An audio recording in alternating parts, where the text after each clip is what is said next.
सुबह का वक्त आसमान पर परवाज करते दर्जन भर लड़ाका तैयारे, अंदरूनी खाना एजेंट की मुखबरी के बाद सरहद पार फौजी कार्रवाई और एक मुल्क के सरबराह को बिना किसी मज़ाहमत के उठा ले जाना। ऐसे फिल्मी सीन और कहानियां हम सबने देखी भी हैं और सुनी हुई भी हैं, लेकिन कल अमेरिका की वेनेजुएला में कार्रवाई ने इस फिल्मी सीन को हकीकत का रूप देकर दुनिया की तारीख ही बदल डाली है। किसी भी प्रेसिडेंट को इस तरह से उठा के ले जाया जाएगा। कई कंट्रीज की तरफ से इस बात को नापसंद भी किया गया है। कई लोग कह रहे हैं भाई ये क्या बात हुई, ऐसे कैसे उठा के ले गए। और साथ ही साथ कई लोगों का इशारा जो है, खासतौर पर हमारे भारतीय दोस्त जो है, उनका इशारा जो है वो पाकिस्तान की तरफ भी है। वो कहते हैं क्या पता नहीं पाकिस्तान से भी खुदा जाने किसी को उठा के ले गए, तो तौबा तौबा मेरे मुंह में खा, कैसी फजूल बातें लोग करते हैं। लेकिन बात सारी है कि कई लोगों का ये भी कहना है कि पाकिस्तान में ऐसा कुछ नहीं हो सकता, क्योंकि पाकिस्तान तो पहले ही डोनाल्ड ट्रंप की हर बात पे कहता है हाँ जी आप जो कह रहे हैं वो बिल्कुल वैसा ही और हम एकदम यही करेंगे। इसलिए डोनाल्ड ट्रंप जो है पाकिस्तान की तरफ नहीं देखेंगे और अमेरिका पाकिस्तान में ऐसा नहीं कर सकता। उसकी एक वजह ये भी है, हमारे पास न्यूक्लियर वेपन्स हैं। जी हां, हमारे पास पाव के बम भी हैं और हमारे पास किलो 2 किलो वाले बम जो है वो भी पड़े। लेकिन कई लोगों का दरअसल वेनेजुएला के ऊपर अटैक को लेकर मोदी सरकार की खिग्गी बन गई है। उनकी हालात खराब हो गए हैं। दुनिया में कुछ ही मुल्क ऐसे हैं जिन्होंने इस अटैक की आलोचना करने की कोशिश की। यह अटैक अमेरिका का, दरअसल एक किस्म से देखा जाए तो यह अटैक वेनेजुएला पे ना होकर चीन पर था। एक बार फिर जो प्रेसिडेंट वेनेजुएला के जो इनको के ट्रंप ने उठा के ले गए। जी हां, ट्रंप के लोग उठा के ले गए और कहा ये जा रहा है कि जी ये बेचारे जो है अपने बेडरूम में सो रहे थे, आराम सुकून की नींद सो रहे थे। और ऐसे में जो है वो डोनाल्ड ट्रंप जो है उनकी टीम वहां पर पहुंची या उनके लोग वहां पर पहुंचे और इनको बेचारों को उठाकर और बगैर ब्रेकफास्ट कराए इनको पकड़ धकड़ के जी न्यूयॉर्क ले गए। और उसके बाद अब ट्रंप का कहना यह है कि वेनेजुएला में वो हुकूमत रहेगी जो ट्रंप चाहेगी। साथ ही साथ ट्रंप ने जो है ये भी कह दिया कि जी ये जो है ये ड्रग्स में भी इन्वॉल्व थे, इनके पास हथियार भी हैं और उसके साथ साथ ये इनके ऊपर टेररिज्म का इल्जाम जो है वो भी लगाया गया है। अब कई लोगों का कहना यह है कि क्या ट्रंप ने अब ये नया काम शुरू किया, जैसे कच्चे के डाकू करते हैं कि लोगों को उठा के ले जाते हैं, तो अब क्या डोनाल्ड ट्रंप इस तरफ चले गए हैं कि किसी भी कंट्री से किसी भी प्रेसिडेंट को इस तरह से उठा के ले जाया जाएगा। कई कंट्रीज की तरफ से इस बात को नापसंद भी किया गया है। कई लोग कह रहे हैं भाई ये क्या बात हुई, ऐसे कैसे उठा के ले गए। और साथ ही साथ कई लोगों का इशारा जो है, खासतौर पर हमारे भारतीय दोस्त जो है, उनका इशारा जो है वो पाकिस्तान की तरफ भी है। वो कहते हैं क्या पता नहीं पाकिस्तान से भी खुदा जाने किसी को उठा के ले गए, तो तौबा तौबा मेरे मुंह में खा, कैसी फजूल बातें लोग करते हैं। लेकिन बात सारी है कि कई लोगों का ये भी कहना है कि पाकिस्तान में ऐसा कुछ नहीं हो सकता, क्योंकि पाकिस्तान तो पहले ही डोनाल्ड ट्रंप की हर बात पे कहता है हाँ जी आप जो कह रहे हैं वो बिल्कुल वैसा ही और हम एकदम यही करेंगे। इसलिए डोनाल्ड ट्रंप जो है पाकिस्तान की तरफ नहीं देखेंगे और अमेरिका पाकिस्तान में ऐसा नहीं कर सकता। उसकी एक वजह यह भी है, हमारे पास न्यूक्लियर वेपन्स हैं। जी हां, हमारे पास पाव के बम भी हैं और हमारे पास किलो 2 किलो वाले बम जो है वो भी पड़े। वेनेजुएला को लेके भारत सरकार में हड़कंप मचा हुआ है, जबरदस्त हड़कंप मचा हुआ है साहब। विदेश मंत्रालय सख्ते में है। बांग्लादेश और पाकिस्तान के ऊपर उछल उछल कर बोलने वाला विदेश मंत्रालय, जयशंकर, अमित शाह, मोदी और भारत के बाकी मंत्रीगण और बीजेपी के छोटे भैये, आरएसएस के छोटे भैये अचानक से मौन हो गए। ताला लग गया मुंह पे। मोदी के मुंह पर ताला लग गया, जयशंकर के मुंह पे ताला लग गया, अमित शाह राजनाथ के मुंह पे ताला लग गया, विदेश मंत्रालय फॉरेन मिनिस्ट्री के मुंह पर ताला लग गया। अचानक से ऐसा लगता है कि जैसे इनको काटो तो खून नहीं, क्या मुसीबत आ गई भाई। दरअसल वेनेजुएला के ऊपर अटैक को लेकर मोदी सरकार की खिग्गी बन गई है। उनकी हालात खराब हो गए हैं। दुनिया में कुछ ही मुल्क ऐसे हैं जिन्होंने इस अटैक की आलोचना करने की कोशिश की। कल साहब अब की बार ट्रंप सरकार, तो मतलब वो जो ट्रंप सरकार है वो तो रोज आपको जो है वो किसी चौक चौराहे में खड़ा कर देता है और कह देता है कि भाई हेलो ये करो, अब ये करो, अब तुम्हें मुझे खुश करना होगा, अगर मैं खुश ना हुआ तो मैं तुम्हारे खिलाफ ये कर दूंगा, मजीद सैंक्शंस लगा दूंगा। लिंडसे ग्राहम अमेरिकी कांग्रेसमैन ने कहा कि मैं इंडियन एम्बेसडर के घर था, वहां पे उन्होंने कहा कि भाई हमें जो है वो हम रशिया से तेल कम खरीदेंगे, आप प्लीज हमारे ऊपर ये सैंक्शंस थोड़ी 25% तो कम करवा के दें। तो उसने कहा इस तरह की कन्वर्सेशंस हो रही हैं। कंस साहब, मोदी साहब तो मतलब उन्होंने मुश्किल में डाल दिया सबको, क्या करेंगे आप कंस साहब इसमें? ये तो बड़ी एम्बैरेसिंग सिचुएशन हो गया। वेरी गुड, फैंटास्टिक, बड़ा अच्छा इवैल्यूएशन है और मैं समझता हूं क्योंकि आप आईएसआई और आर्मी के साथ काम करते हैं तो ये उनका भी स्टैंड यही होगा, ये मैं समझने की कोशिश कर रहा हूं। मैं बुराई नहीं कर रहा, मैं पाकिस्तान स्टैंड की बात कर रहा हूं। मुझे कोई फर्क नहीं पड़ता, मेरी मैं सिर्फ पाकिस्तान स्टैंड की बात कर रहा हूं। ट्रंप ने बोला है वो आईएसआई ने निकलवाया, उसको पहले इतना जो ट्रंप मैं सर मैं आपके सामने, मैं जनाब आप वो वाली बात है, आप ये वो हमारे यहाँ ना एक कहावत होती है कि जो बाल कटवा रहा होता है ना वो नाई से पूछता है कि मेरे बाल कैसे हैं, तो बोला जी 2 मिनट रुक जाइए, अभी सामने ही आ रहे हैं आपके जैसे भी है, आपको दिख जाएंगे। सो मैंने ये आपसे का उसके ऊपर कब्जा हो गया। वेनेजुएला के अंदर एक एक्सट्रैक्शन निकाला और वहां से निकोलस मदुरो को उठा के अमेरिका लेके आ गए, उसके ऊपर केसेस कर रहे हैं। ये कभी भी नहीं हुआ है। जो काम पहले यूएस करता था कोवर्टली, अब वो ओवरटली होने लग गया है। ट्रंप यही बोल रहा है जो बिगाड़ना बिगाड़ लो, आपके अंदर क्या हिम्मत है आप देख लेते हैं। तो मतलब ट्रंप किसी की सुनने वाला नहीं है। उसकी एक सनक जो है एक तरह से दूसरे लेवल तक जा चुकी है। 2025 से अभी 2026 आ गया तो 1 लेवल अब चले गया है। अब वो क्लियर कट उसने बोल दिया है कि मुझे ग्रीनलैंड चाहिए, हमारी नेशनल सिक्योरिटी के लिए जरूरी है। और बहाना दे रहा है कि जो वहां पर चाइनीज और रशियन शिप्स है और इसके लिए ग्रीनलैंड जो है मेरे लिए इंपॉर्टेंट है और वहां पर ये यूएस की टेरिटरी है, क्लियर कट बोल दिया है। देखिए आज की डेट में जो ग्रीनलैंड है वो एक वर्ल्ड का सबसे बड़ा आइलैंड है और उसके अंदर सिर्फ 56,000 लोग रहते हैं। वहां पर सबसे बड़ी बात यह है कि अमेरिका का बेस भी है और जो ग्रीनलैंड है एक तरह से ऑटोनोमस आइलैंड है with in the territory of Denmark. वहां पर क्योंकि तेल सबसे ज्यादा वहां पर, दुनिया का सबसे ज्यादा तेल किसके पास? वेनेजुएला के पास था। अब सवाल यहां पर बहुत सारे उठते हैं कि जब इतना सारा तेल है साहब, तो फिर उस तेल को कंट्रोल कौन करेगा? तेल के कंट्रोल का मतलब है कि पेट्रो डॉलर्स को कौन कंट्रोल करेगा? यानी कि डॉलर के अंदर व्यापार होता है तेल का। चाइना बहुत समय से वेनेजुएला और ईरान से जो तेल ले रहा था वो युआन के बदले में ले रहा था, और ये दरअसल हजम नहीं हुआ अमेरिका के ट्रंप साहब को कि तुम कैसे अपना तेल का व्यापार युआन में कर रहे हो। रशिया से युआन में, ईरान से युआन में, वेनेजुएला से युआन में, और बड़ा व्यापार। ईरान से और वेनेजुएला से जो तेल आ रहा था चीन का, सब डार्क फ्लीट के थ्रू आ रहा था।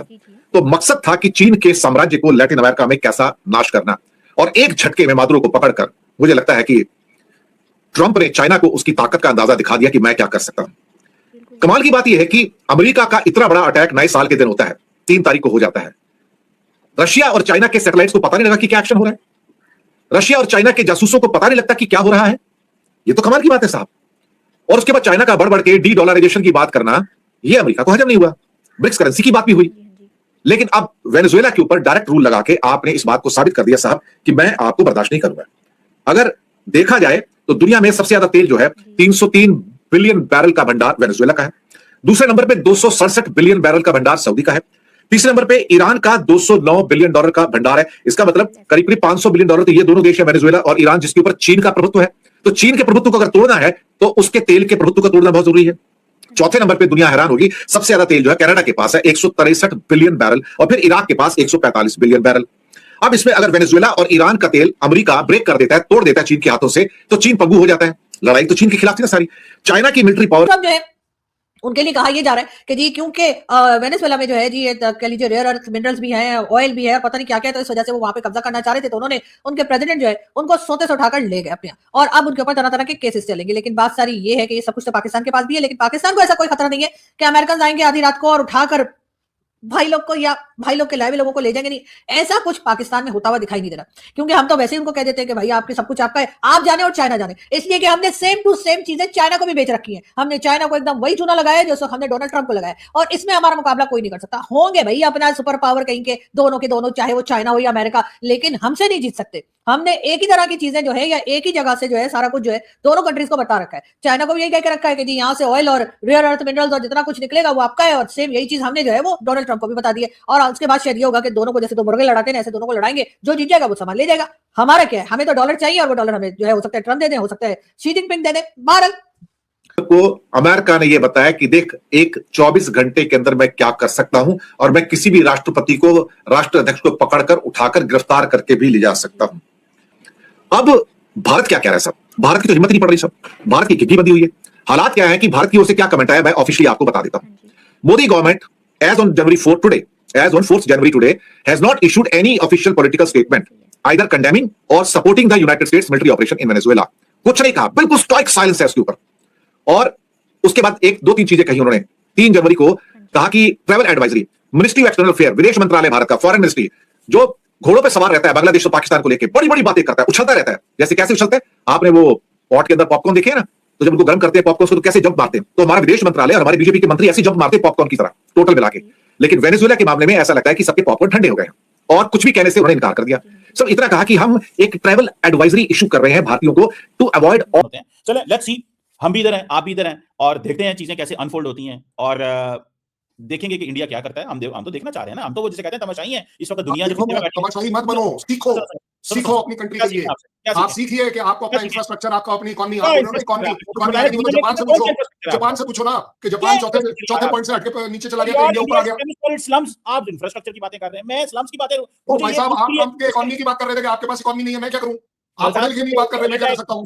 आपके न्यूज़पेपर जो है ना वो गलत बता रहे हैं आपको। आप पढ़ नहीं रहे कि इंडियन इकोनॉमी, अगर इंडियन इकोनॉमी राइज कर रही है, जापान को छोड़कर चौथी पोजीशन पर आ गई है, तो जनाब आपको नहीं पता तो मेरे को बताना पड़ेगा ना। आबादी बहुत ज्यादा यार, जापान की इतनी सी आबादी है, क्या बातें करते हैं यार। 3 लाख बंदे का, 1.5 अरब बंदे का मुकाबले को नहीं है जनाब। क्या करूं? उसकी GDP अगर हायर थी, वर्ल्ड के थ्रू उनको काउंटर करने की जो है वो प्लानिंग कर रहा है, और एक झटके में जैसे एक वेनेजुएला से, अब उसके बाद ग्रीनलैंड, एक एक करके मतलब दोनों को काउंटर कर रहा है, और रशिया और चाइनीज इन्फ्लुएंस दोनों को ऐसे कर रहे हैं। ट्रंप सिर्फ चाइनीज इन्फ्लुएंस को काउंटर कर रहा है। Trump is a very good friend of Vladimir Putin.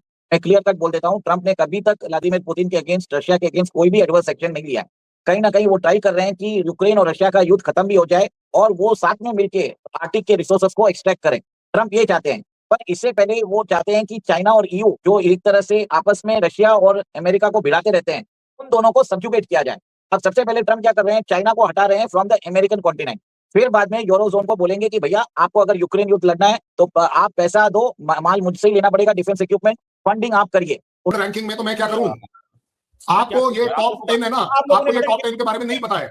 यार आप समझा करो। आप लोग तो देखें, आप लोग तो बाथरूम जाए ना तो लोटे ही इतने चाहिए, इकोनॉमी बंदा ही बड़ा है यार, मतलब क्या बातें करते हैं इसमें कल साहब। या कमर चीमा ये कहां लोटा ले आए? आपके कंट्री लोटे से ऊपर नहीं आ पाई। यहाँ तो यार भाई साहब आप ऑटोमेटिक तौलिया सिस्टम्स आ गए।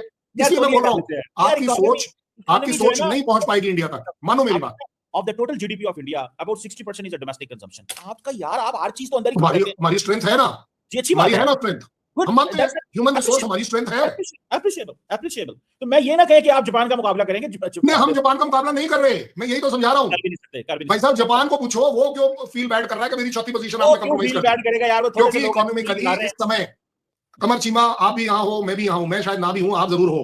आप देखोगे कि आप India as a developed country आपको मिलेगा। साहब आप सदा जियो, हमारी दुआ है आपके लिए, सदा जियो इसी तरह हंसते रहो, मुस्कुराते रहो, लाल जर्सियां पहन के, लाल टाइयां लगा के सदा मुस्कुराते रहो, जीते रहो। हमारी तो देखें आपके लिए दुआएं हैं। ये कैसे हो सकता है, आप इतने अच्छे इंसान हैं, ह्यूमन बीइंग हैं, वो आप गलत मुल्क में पैदा हो गए हैं, आपको पाकिस्तान होना चाहिए था। बिल्कुल होना चाहिए। यार कमर चीमा गाली दे दो, ये मत बोलो।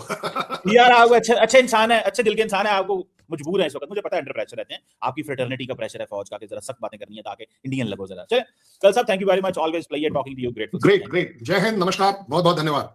पाकिस्तान जिंदाबाद। दोस्तों बेंजुला युद्ध के बाद अब पाकिस्तान की बारी है। हाँ दोस्तों, अभी हाल ही में जो अमेरिका ने बेंजुला पे युद्ध किया है, आधिकारिक तौर पर कह सकते हैं कि पुष्टि अभी पूरा युद्ध नहीं है और संभावना भी आधी बताई जा रही है। बताया जा रहा है कि जो बेंजुला है उनके राष्ट्रपति को, जो निकोलस मैडुरो, उनको अमेरिका ने गिरफ्तार करके अमेरिका ले चुकी है। दोस्तों पूरा मुद्दा जो बेंजुला कोई पास आपको पता है कि दुनिया की सबसे बड़ी तेल खदानें हैं, उसके पीछे अमेरिका गिनाया जा रहा है। अमेरिका चाहता है कि बेंजुला अपनी तेल खदानों का भंडार उसके हाथों में सौंप दे, लेकिन बेंजुला ने ऐसा नहीं किया। कई वर्षों से तेल भंडार बेंजुला ने अपनी सरकार के पास रखे, जो अमेरिका को पसंद नहीं थे। अमेरिका और अमेरिका के जो पश्चिमी देश थे वो चाहते थे कि तेल भंडार उनके हाथों में उसकी कमान सौंप दे, लेकिन बेंजुला ने ऐसा नहीं किया। अमेरिका ने कई बार बेंजुला को धमकाने और तेल भंडार अपने हाथों में लेने की कोशिश की है, लेकिन अभी तक बेंजुला ने ऐसा नहीं होने दिया।